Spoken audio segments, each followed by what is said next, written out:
किसान भाइयों, अगर आपकी भी गेहूं की फसल में जल्द ही बालियां निकलने वाली हैं या फिर बालियां निकलना शुरू हो गई हैं, अगर इन दोनों अवस्था पर आपकी गेहूं की फसल है तो आपको इस अवस्था पर इस खाद का प्रयोग जरूर करना चाहिए। इस खाद को डालने के बाद आपके गेहूं की जो पैदावार होगी वह 2 से लेकर 3 क्विंटल प्रति एकड़ तक बढ़ने वाली है। तो ये कौन सी खाद है और कितनी मात्रा में आपको डालना है, जानने के लिए इस वीडियो को पूरा जरूर देखिए। साथ ही यदि आप हमारे चैनल पर पहली बार आए हैं और आपको वीडियो पसंद आता है तो इस चैनल को सब्सक्राइब भी कर सकते हैं।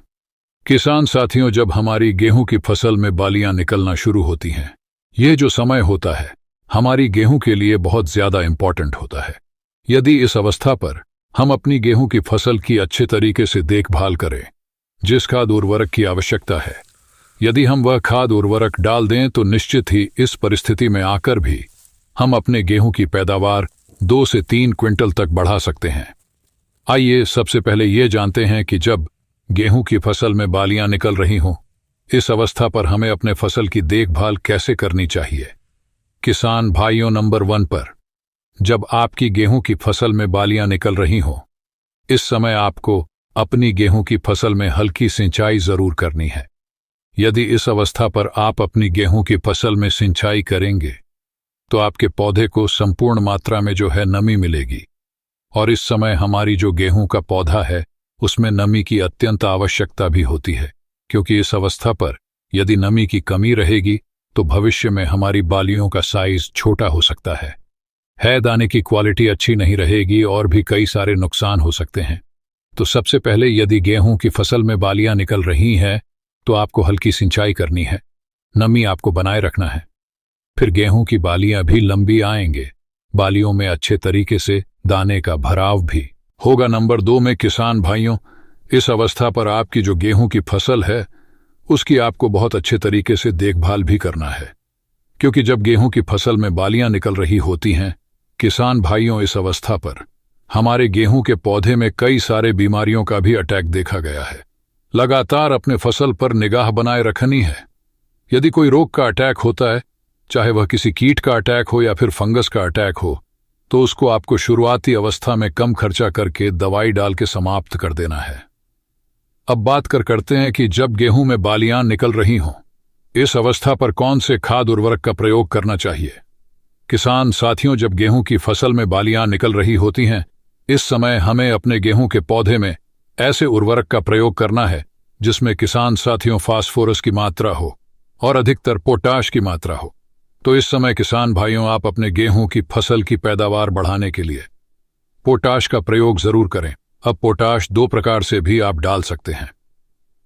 यदि किसान साथियों आप स्प्रे के माध्यम से डालना चाहते हैं तो NPK 05234 का प्रयोग कर सकते हैं। यदि आप सिर्फ दानेदार पोटाश का प्रयोग करना चाहते हैं तो आप MOP जो 60% वाला पोटाश आता है उसको भी प्रयोग कर सकते हैं। तो बात करते हैं MOP 60% जो दानेदार वाला पोटाश आता है उसको आपको कितनी मात्रा में डालनी चाहिए। लगभग आपको 20 से 25 किलो लेना है, इसका छिड़काव कर देना है। रिजल्ट बहुत बेहतरीन देखने को मिलेगा। और यदि आप स्प्रे के माध्यम से डालना चाहते हैं तो NPK 05234 का प्रयोग कर सकते हैं। इसकी मात्रा आपको 1 किलोग्राम लेनी है और 120 लीटर पानी में घोल बनाकर स्प्रे कर देना है। अब जब आप इसका स्प्रे करेंगे तो बहुत सारे फायदे देखने को मिलेंगे। जैसे किसान भाइयों, इसको डालने के बाद आपकी जो गेहूं की बालियां होंगी वह स्वस्थ बालियों का निर्माण होगा, बालियों में संपूर्ण दाने का भराव होगा, आपका एक भी दाना खाली नहीं रहेगा और जो दाने की क्वालिटी होगी गेहूं की वह काफी ज्यादा बेहतरीन होगी। दाने मोटे, चमकदार और वजनदार भरेंगे, जिससे आपको बम्पर पैदावार मिलेगी। साथ ही किसान भाइयों और भी अन्य कई सारे फायदे मिलेंगे, जैसे हमारे गेहूं के पौधे की जो रोग प्रतिरोधक क्षमता है उसमें भी वृद्धि होगी, जड़ों का विकास अच्छे से होगा। हमारा जो गेहूं है उसका जो तना है पोटाश डालने से उसमें भी मजबूती आएगी, जिससे भविष्य में हमारी जो गेहूं की फसल है उसके गिरने का भी खतरा काफी ज्यादा कम हो जाएगा।